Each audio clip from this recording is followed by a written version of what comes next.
guys, welcome back. Today we are going to practice short sentences. అంటే ఇవాళ మనం చిన్న సెంటెన్సెస్ నేర్చుకుందాం. మనం రోజు వాడే కాన్వర్జేషన్స్లో ఉపయోగపడేవి అనమాట. చాలా చిన్న అండ్ ఈజీ సెంటెన్సెస్. మరి ప్రాక్టీస్ స్టార్ట్ చేసేద్దామా? Okay, first one. మీకు ఇప్పుడు ఏదైనా నచ్చలేదు అనుకోండి, ఏమంటారు తెలుగులో? నాకు నచ్చలేదు, రైట్? అదే ఇంగ్లీష్లో ఎలా చెప్పాలంటే I don't like it. Simple and easy. I don't like it.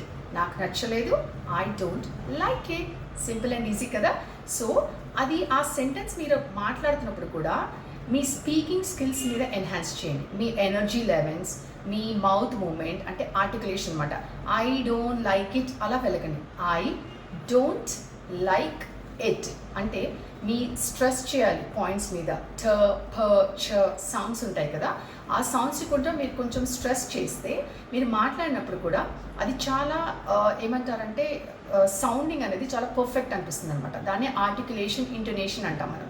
So మీరు ఐ డోంట్ లైక్ ఇట్ కొంచెం స్లోగా చెప్పండి, అప్పుడు మీకు ఆ సౌండ్స్ అనేవి కరెక్ట్గా డెలివర్ అవుతాయి అనమాట. ఓకే, ప్రాక్టీస్ చేస్తూ ఉండండి, వచ్చేస్తానే ఉంటుంది అదనమాట. మీరు ఎంత ప్రాక్టీస్ చేస్తే మీకు అంత ఈజీగా ఇంగ్లీష్లో మాట్లాడడం వస్తుంది. డైలీ 15 to 20 minutes స్పేర్ చేయండి. ఓకే, సో స్టార్ట్ చేసేద్దాం. ఇంకా సీ యూ టుమారో, రేపు కలుద్దాం. ఓకే, ఇందులో రెండు మీనింగ్స్ ఉన్నాయి. రేపు కలుద్దాం అంటానికి లెట్స్ మీట్ టుమారో అని కూడా అంటాం మనం. Okay, let's meet tomorrow or see you tomorrow. Okay, next, ఇప్పుడు మీ ఫోన్ ఉంది, సడన్గా డెడ్ అయింది. ఓకే, నా ఫోన్ డెడ్ అయింది. My mobile is dead or my battery is dead. My mobile is dead or my battery is dead. Okay, next, ఇప్పుడు మీరేదో పనిలో ఉన్నారు, ఎవరైనా మీరు అబ్స్ట్రాక్ట్ చేస్తున్నారనుకోండి, ఎవరైనా ఆపుతున్నారు లేకపోతే ఇరిటేట్ చేస్తున్నారనుకోండి, మీరు ఏం చెప్తారు? నాకు అడ్డు రావద్దు, నా దారికి అడ్డు రావద్దు. సింపుల్గా don't get in my way. Don't.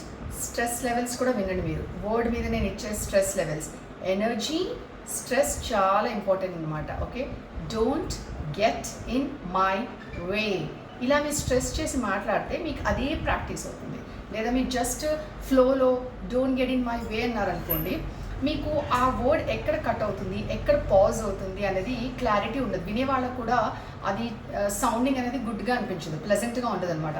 So మీరు ప్రాక్టీస్ చేయడమే, మీరు కొంచెం పాజ్ చేస్తూ ప్రొనౌన్సియేషన్ కరెక్ట్గా తీసుకుంటే మీకు అదే అలవాటు అయిపోతుంది. So don't get in my way, నా దారికి అడ్డు రాకు. ఓకే, నెక్స్ట్, ఇప్పుడు ఏదైనా అనుమానం అంటే ఏదైనా సిచ్యువేషన్ అయింది, నీకు ఎవరి మీదన్నా అనుమానం ఉందా అంటాం కదా, దాన్ని మనం whom do you suspect.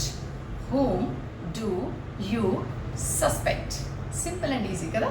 Next, ఇప్పుడు నేను మీకు చెప్తున్నాను, సపోజ్ నా వాయిస్ స్లో అయిందనుకోండి, మీరు ఏం చెప్తారో కొంచెం గట్టిగా చెప్పండి అంటారు కదా, దాన్ని మీరు ఇలా చెప్పొచ్చు, speak a little louder. Speak a little louder. Okay, ఇది ఫోన్ కాన్వర్జేషన్ కూడా ఉపయోగపడుతుంది. మీరు కాల్లో మాట్లాడుతున్నారు, అవతల వాళ్ళది మీకు వాయిస్ వినపడట్లేదు అనుకోండి, నాకేమి వినిపించట్లేదు అంటాం మనం. ఓకే, దాని ఇంగ్లీష్లో your voice is not audible అంటే మీ మాట నాకు వినిపించట్లేదు.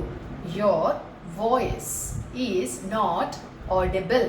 Okay, there is some disturbance, ఏదో డిస్టర్బెన్స్ ఉంది అని చెప్పడానికి your voice is not audible. Okay, practice చేయండి, ఇది చాలా ఇంపార్టెంట్. మనకి రోజు కాల్స్లో మాట్లాడుతుంటాం, ఈ సిచ్యువేషన్ మనకి ఎదురుతానే ఉంటుంది కదా. ఓకే, అండ్ ఏదైనా సజెషన్ మీరు ఎవరికైనా ఇస్తున్నా, ఎవరైనా సజెషన్ మీరు వింటున్నా, పర్వాలేదు అంటాం మనం. సో దాన్ని మనం not a bad idea. Not a bad idea అంటే ఏదైనా ఆప్షన్స్ ఇచ్చినప్పుడు అనమాట.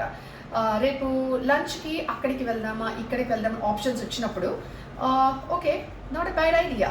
Okay, not a bad idea, పర్వాలేదు. ఓకే, పర్వాలేదు ఈ ఐడియా కూడా అంటాను. ఓకే, నెక్స్ట్, ఎవరైనా మీకు హెల్ప్ చేశారు, హెల్ప్ చేసినప్పుడు నార్మల్గా థ్యాంక్ యూ చెప్తాం. ఓకే, ఎవరికన్నా మీరు రుణపడి ఉంటారు, మీకు చాలా అభిమానం ఉంది అనుకుంటే I am really indebted to you.